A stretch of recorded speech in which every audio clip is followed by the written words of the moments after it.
Another course on workforce planning. This one is still course B, WRAPT Redesign. That's the workforce redesign methodology. And this is session 2 about understanding the current state.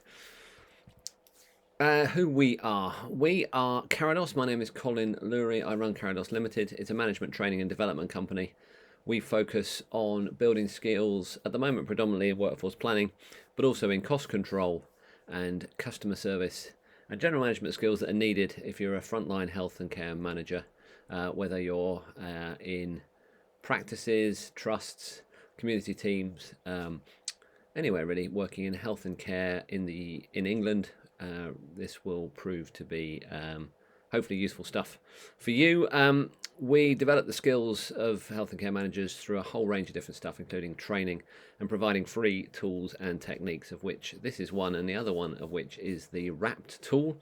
So we work with Lancashire and South Cumbria NHS Foundation Trust and Health Education England to provide the WRAPT tool, which is a free-to-use online workforce planning tool. And we do that with these guys, who are the WRAPT team, based out of Lancashire and South Cumbria NHS Foundation Trust. And they basically have developed a workforce model, online, secure, free-to-use online workforce planning model, which allows you to store information on workforce and activity in a workforce repository and to undertake complicated, multi-layered future state scenarios online. And these guys will also train in workforce planning, redesign and modelling. And we all work together to provide these courses. Our approach to development in Carados is based around this pyramid or tetrahedron, I can't work out which, but really should Google it, around not just providing tools and techniques, but stressing to you the importance of other aspects which you need to provide. So we'll provide WRAPT for free. We'll provide these training courses for free on Tinternet, and they are useful in their own right. They provide a standard approach and language that you can use and tools that you can use, but you really need to provide the capacity to do this, which means you need to be able to take the time and have the time to do workforce planning, and that's not easy when you're busy people. But you need to provide that time. Secondly, you need to make whatever you do from a workforce planning point of view relevant to your organisation or system. And that means you've really got to engage with the infrastructure and support from that organisation. So make whatever you're doing, make this training relevant to them. Link it to either their learning and development, or link it to specific projects that need to actually be delivered from a workforce planning point of view. Link it to an executive problem at the moment. We'll talk more about that in more detail on other courses, but you can do that now. Just make sure it's relevant. Otherwise you'll get called off onto other things, or the work you're doing won't be fitted in within the organisation. And a key point, the point of doing this work has to be to deliver a project, which is why it's quite cleverly at the point there.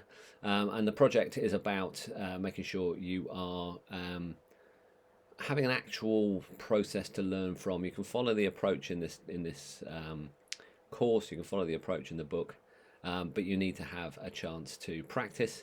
You need to see it in real life, and it gives you something to prove your success when you've done it, which is ideal.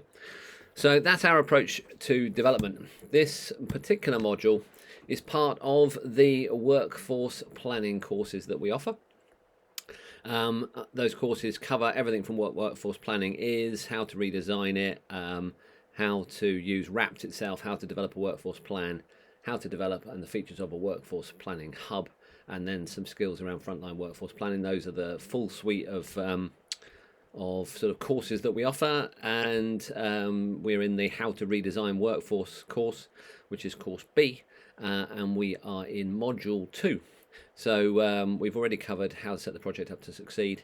We'll next cover how we develop the future state, but we're currently focusing on understanding the current state, and that will cover things like the reasons for collecting a baseline, how we engage stakeholders, document reviews, data requests, data collection, and data analysis and alignment. Keyword there being data throughout this work. We're going to be following the WRAPT process, which we've talked about in the overview and in the last session.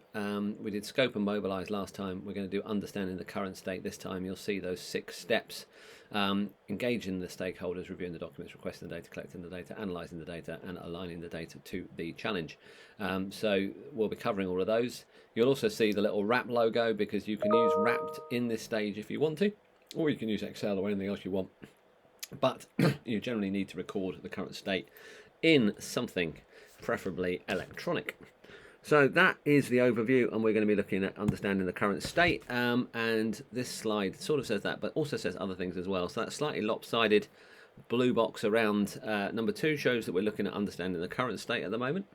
A few things to think about. There are some extra courses available as part of this, and a key one you're going to need to look at is X1, which is data.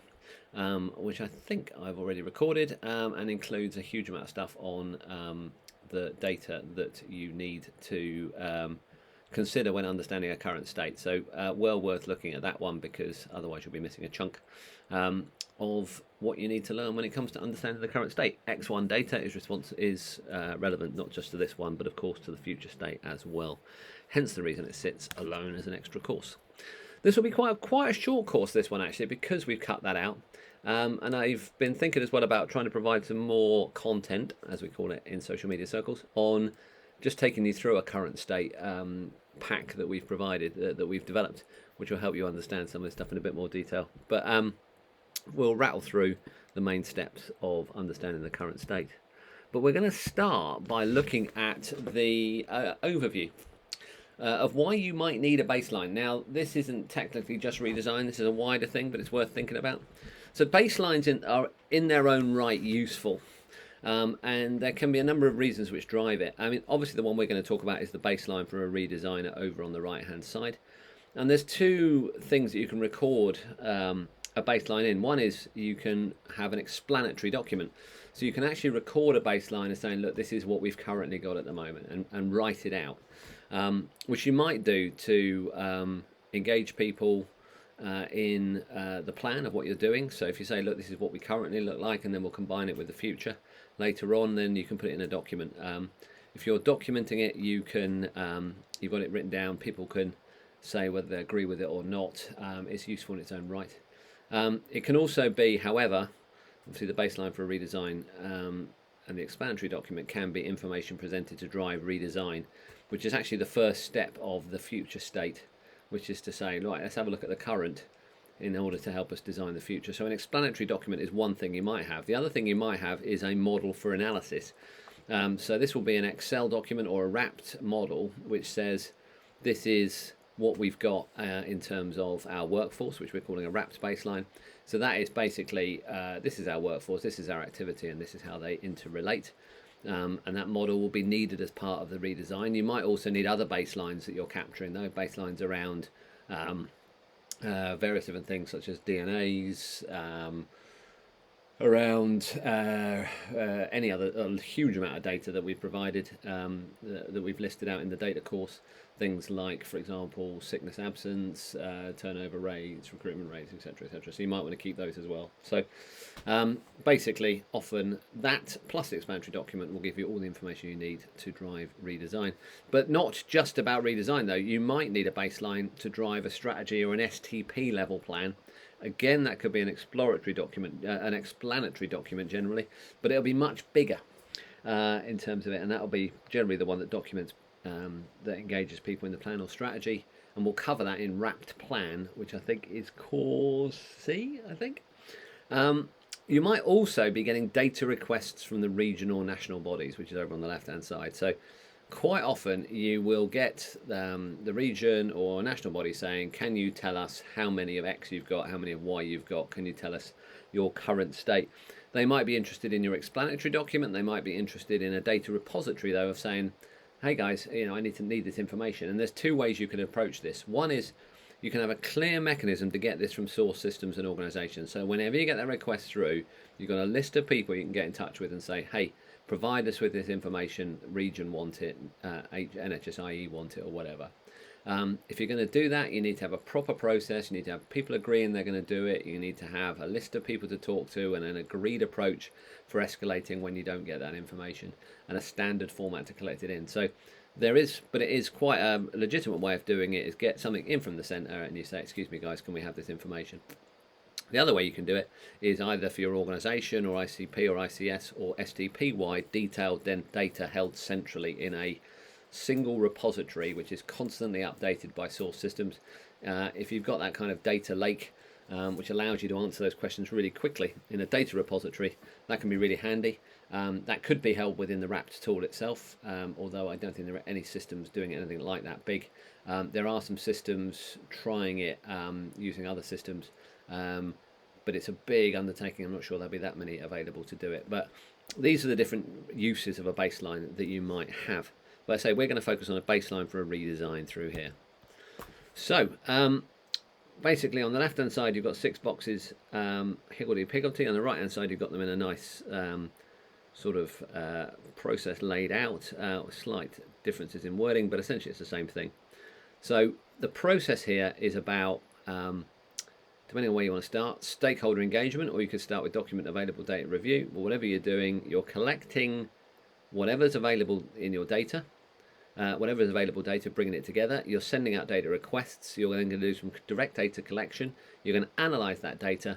You're going to align that data to the challenge, and then you're going to check it with stakeholders, and then you might have to start that process again, or go around a process of sort of a sub-time, just to be able to collect more stuff that you might then need for various different reasons. So that is the overall process that we will be following, and basically this is going to go through those 6 steps one by one in classic fashion. So now I've started with stakeholder engagement here, and that's because I think it's a place to start. It's a very good place to start indeed. Now there are 2 times when you engage them though. One is at the start and one of them is at the end. And you can also, if you want to, engage them throughout. You don't have to worry too much about it. But these are the 3. These are 2 times you're going to need to do it. So and the reason why you're doing it in each case are for those 3 glorious blue boxes on the right hand side. So the first one is, if you're saying to stakeholders we're going to collect a baseline and say, excuse me, what should we collect, then you and this is what we've collected, what do you think, you will get buy-in, and that helps because you've asked them what they should collect and you've told them what you've collected. So it's a bit off if later on they say, why didn't you collect this? Why didn't you collect that? So there's that in place. Secondly, they actually have good ideas. It's not all about the politics. It's about getting good ideas from people. They know what there is. And when you get those, you can go off and have a look. They can tell you which ones are important and which ones aren't. So these guys are the experts. So predominant reason for asking people is actually for their expertise. The third thing is to make sure you don't duplicate it. Because if they say, oh yes, well, we did a review of this, of all documents, 2 months ago, and here's the results, that will save you a huge amount of work. Not only that, but going back to the buy-in point, you'll look an idiot if you produce a review of documents and they say, oh yes, we did it 2 months ago, and by the way ours has got different results to yours. Duplication is bad. Duplicating with an alternative view is very bad. So those are the 3 reasons. So what do we do at the start? Well, what we need to ask them at the start is saying, hey guys, what data exists at the moment? So probably best to start thinking about the stakeholders. These stakeholders should be any of them we identified in the scope and mobilisation stage, the steering group, the experts, whatever. Just talk to each of them and say, right guys, what exists in terms of the data already? What data can we find? What documents should we review around the place? What data already exists? What's easy to find? What data would you find useful for redesign is a cracking one. So, asking people, saying, look, we're going to do some redesign. What would you find useful to do that redesign? Because if people say, well, I need activity information, detailed activity information, we better make sure we collect it. We can ask who the best people are to get data from. Who are the data experts? Should we be going to the exec? Should we be going to individual data teams? Who are those contacts, etc.? And also just checking in with them to say, do you agree the process we're going to take? So document reviews, and the way we're going to collect it, interviews the best way, are surveys the best way, etc. People might not like surveys because it might be thinking, hang on a second, we're going to panic people without having no chance to do a one-to-one. They might not want you to do interviews because to collect data, because they might think you're going to cause chaos through that route. So we do need to understand what ideas they have around the process. And finally, what analysis would they find useful? Now, not everyone can answer this question, but if people do mention that they want Sankey diagrams or whatever, then let's try and produce it in that way. But again, we're just asking people, what do they think is useful? At the end, it's about going back to them and saying, ta-da, this is what we found, get them to check it, get them to challenge it. The reality is we write stuff down, not because we believe it's right, but because we've been told it. And half the problem we face is that no one knows what the current state is because it's too complicated, and nobody will write it down because they're afraid of making mistakes. Well, our job as workforce planners is to talk to people, find stuff out, write it down, present it so people can change it. I have given up being worried about the accuracy of what I produce. What it's about is that I need to accurately record what I've been told and what I've seen, and I need to get that out to people for them to check and challenge it. Bear in mind, by the way, you have to ask people to check and challenge it, and it's better. Stakeholder engagement is not about just sending it to them and going, well, you agreed it. It's about saying, okay, sit down, have a look at this. Does this seem right? I'm a bit worried about this. Engage them in the data rather than just throw it over the wall and say, check this. You can also ask them, what else should you have collected? And that can start you back on that process again. So stakeholder engagement, really, really very important. Okay, so these guys are experts. They know what they're doing, and they also know they know what's around the place, and they are also stakeholders in terms of you've got to engage them in general. So step 1, stakeholder engagement, or possibly step 6, stakeholder engagement is an important one. So what about a document review? So the way I always start is by looking at whatever there is available. So first of all, ask everybody, as we've done, what data is available. Secondly, have a look on HEE's STAR. I can't remember if this presentation goes into it, but I certainly go into the links on the next page. You can search for Health Education England STAR. It is a great little tool which contains a huge amount of good practice. So well worth looking at as a starting point in terms of what is available on generally around future roles, etc., case studies.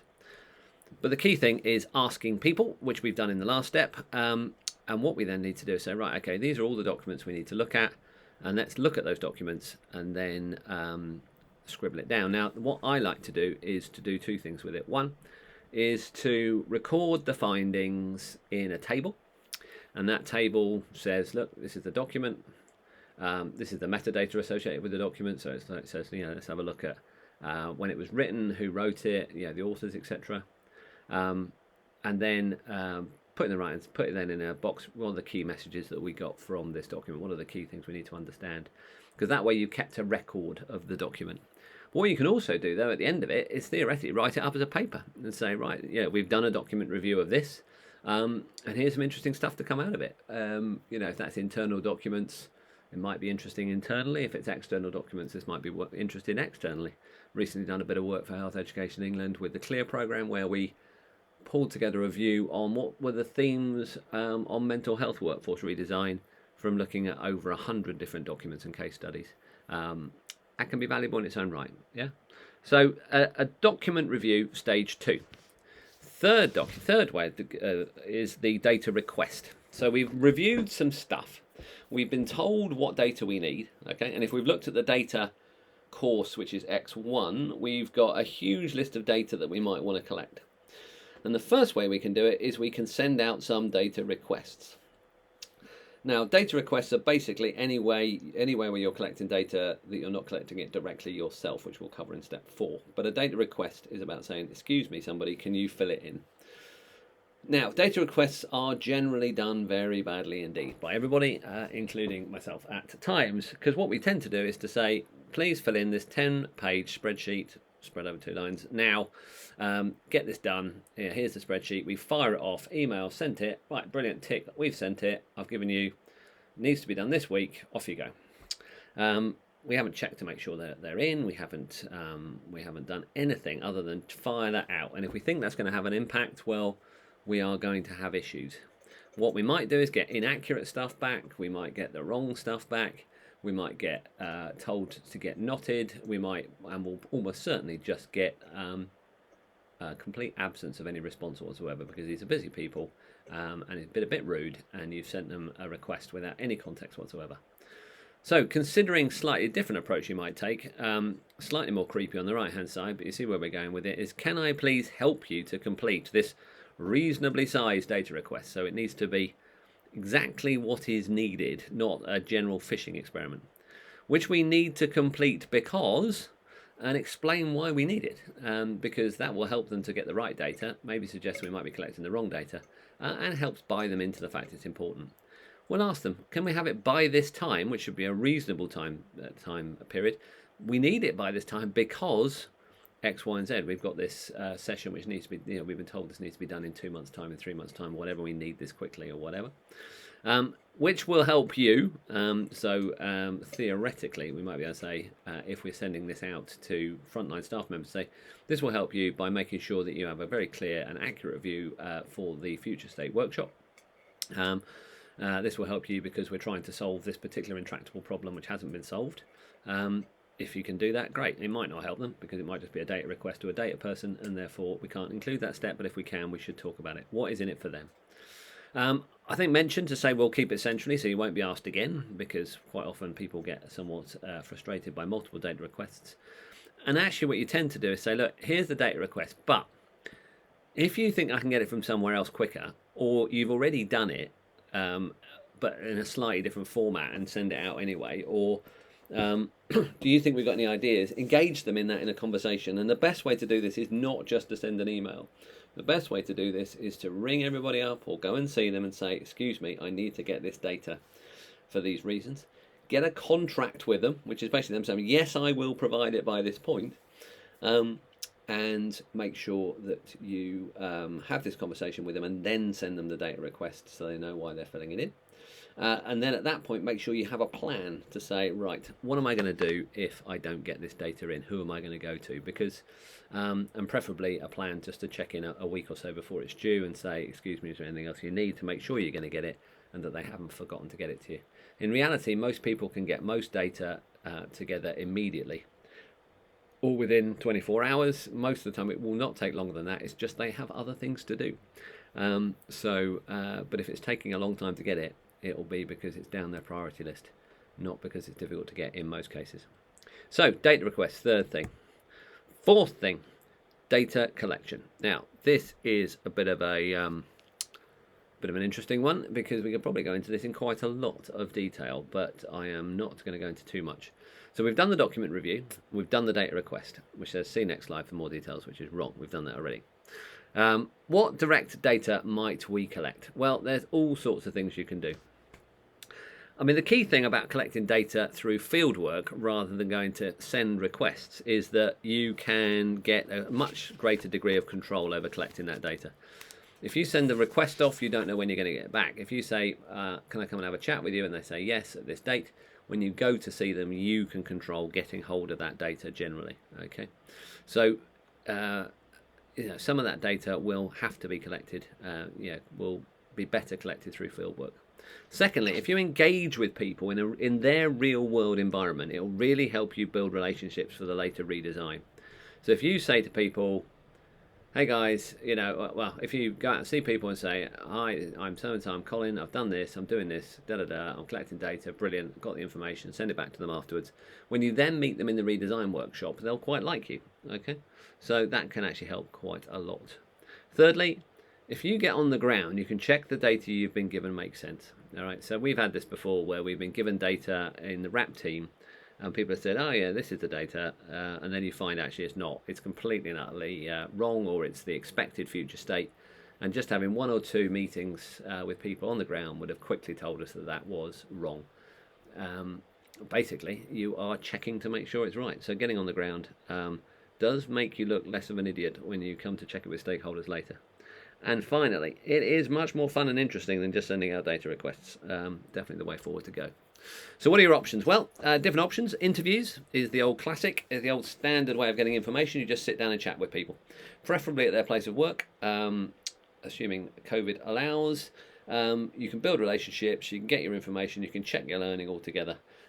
If you are only going to do one bit of direct data collection, then this is the one that you need to do. So interviews are the classic. What others might you do? Well, time and motion study. So these are basically where you identify all the steps that people take and you time them. And you can also do other stuff like actually show where people travel to and the like. It's a great way of building information for a model. You could just email everybody and say, excuse me, can you tell me what your activity is, what your workforce is, and what your steps are? Can you tell me the times for each of those, etc., on your document review? Or you can actually see it in motion. When you see it in motion, you tend to identify things you wouldn't have identified through a data review. So time and motion studies are great things to do. I practically grew up doing those, which probably explains a lot about my current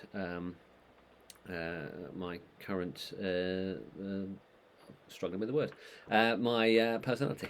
Right, so moving on, we've got the process review is something we can do. Now, process review basically combines elements of the time and motion study with interviews, really. If you can go along, find out all the steps that people take, add all the additional data that you might want to attach to a step, which we'll talk about in the future state, but these include things like time, the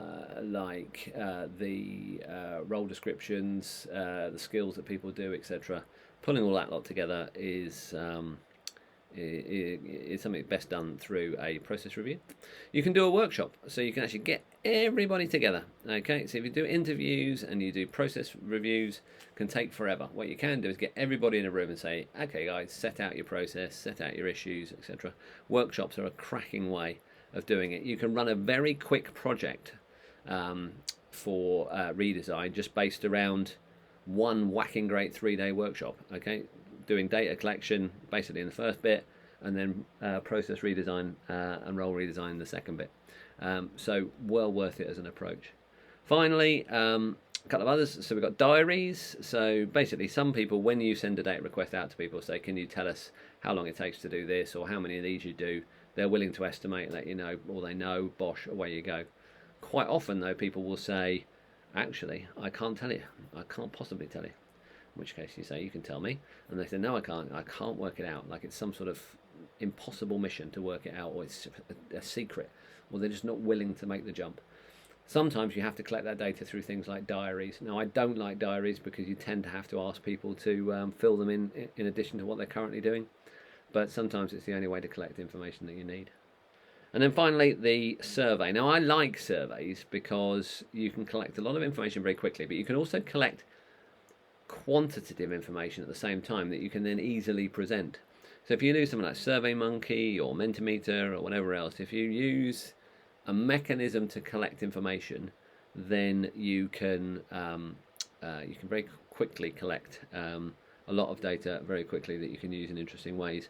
I tend to do this later on so I can find stuff out first so that my questions can be a bit more tailored. But surveys can be a great way of collecting information in an interesting way. So that is data collection, so you need to cover on there. Then the next one is analysis. I've just realised that slide covers just about the entire process in one, but then we can talk about analysis. Now, in the future state, I will talk about the pack of information that you might want to pull together. And I appreciate that might be a little bit backwards, but it is that pack sort of falls as our first stage in the future state development. There are various bits of analysis that you can do though, which are often worthwhile. And what we're looking to do is try and create bits that are engaging and actionable and everything else. So a few ones that you might want are organisation charts. So they're always helpful. So you've spoken to everybody, you've found out everybody, just draw an org chart out which shows from the senior manager in charge of the whole thing all the way up to the frontline staff and how many of those there are. An org chart, that's a great way of showing it. Any sort of charts and analytics that you can show, which would be pretty standard. So if you've collected information on banding, where you can just show graphs on what sort of percentage are in different bands. If you've collected information on different types of staff, how many are in different types of staff, how many are in different organisations. Just basic charts can be really useful. Charts that show demographic information like aging and stuff like that can be quite interesting and informative ways of showing information that you've collected. So this is all about providing analysis of stuff you provided. Okay.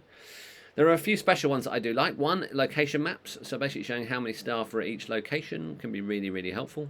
Really an engaging one that can show how fractured people are, but where they are is going to be very interesting in terms of redesign.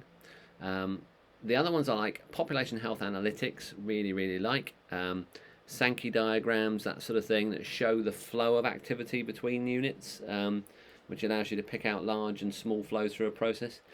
Stuff on activity is always going to be very interesting. Showing activity, like with population health analytics, in terms of what's the difference between demand and actual activity, what's the difference between patient need and demand, can be really valuable. All this stuff is in the Data X1 course. The other one is a service map, and this graph here just shows, at this point, it shows a wiggly line, which isn't particularly useful, but on top of that you can have, I'm not sure why it's not on this version, you can have smiley faces and sad faces. Basically what this shows is, given either at different stages in a process, what is the how happy are service users with the service they get. In this particular case, it shows, depending on how busy we are, how happy are service users and the like. So if you've got service user information based on time of the day, and you can combine that with a view on when you're busy, you can show, is there a correlation between when service users are happy and how busy you are, for example. All of these things are useful little maps that you can show out. Appreciate that diagram does not really show it to its best effect at this stage. I'm finding lots of interesting ways that this course needs updating, but analysis is a really exciting bit, and it's my favourite part of doing it. There's a whole host of different ways, and I will put on a course where I'll show a real example, once I've anonymised it, of a pack we pulled together for a team, because it's quite interesting and fairly simple stuff, but people absolutely love it. So then you're back again to alignment and back to engagement again. So the alignment point is constantly align the data you're collecting and analysing with the question that we've got. So we talked in stage 1 about, you must know what your clinical question is you're answering, and you've constantly got to go back to that and say, is it the scope stuff that we're doing, and is it really addressing the challenge that we asked? Key things are, is it enough? Is it accurate? Has it been validated? Who have we validated it with? It's not just, is it accurate, as in, have we done the stuff with it? Who have we validated it with? Who's checked it? And that's where we're back to engagement again. So we're going to engage the stakeholders in the data we're collecting and say to them, this is what we've produced, so that they can spot the errors. They are bought into the process, as we said, and they can identify anything else that we've got to produce. So we're back round to the start again with that one around the alignment and engagement. So I'm going to rattle quickly back up to this one. So we've covered everything in this one around the document review that we do at the start. We've covered the data requests. We've covered the direct data collection, the fact that we need to analyse it, align that data to the challenge, and go back to the stakeholders and say, is this what we want? Those are the key steps that we have in understanding your current state. And as I said, this course really needs to be considered with course X1, which shows all the different bits of data that we might need to collect. I'm not including it in here because it's a fairly lengthy course in its own right. So what are your next steps? Well, you can continue the WRAPT Redesign course at session B3, Develop the Future State. I think that's already been uploaded, so that is available. And that will be you fairly pretty much halfway through the course by the time you've started that one. And then starting the WRAPT course, the WRAPT Plan course, sorry, if you want to have a look at that next. That's about how do we plan, how do we develop ICS, ICP, and theoretically organisation workforce plans. Short course, that one, compared to this one. Another short one on the WRAPT Hub, and another short one on frontline skills that you might want using WRAPT Frontline. So those are the sessions you might want to do. From a resources point of view, don't forget you can register to the WRAPT tool if you haven't already done so. It's a nice free tool. We'll be using that in session B4. Actually, no, we're not using it in B4. I'm going to mention it in B4. We'll be using it in a separate set of modelling courses which the WRAPT team are going to deliver. You can buy the Bumper Book of Health and Care Workforce Planning when it's available, hopefully in June 21. Available in all good bookshops, actually mainly just Amazon, but it'll be available online. You can visit the WRAPT website, www.wrapt.org.uk. You can visit the Carados website, www.carados.com. It's not hugely exciting, but you're welcome to visit it. And you can visit the Health Education England Workforce Planning pages, which are interesting and include a lot of stuff. You can also look at the STAR tool, which will provide a link to that next week. So lots and lots of resources available for you to look at from a workforce planning point of view. Don't forget to like this video, to subscribe to this channel, to ding the bell, and to tell all your friends who are interested in workforce planning about the course. Excellent. Right, so see you next week on session B3, the WRAPT design course about developing the future state.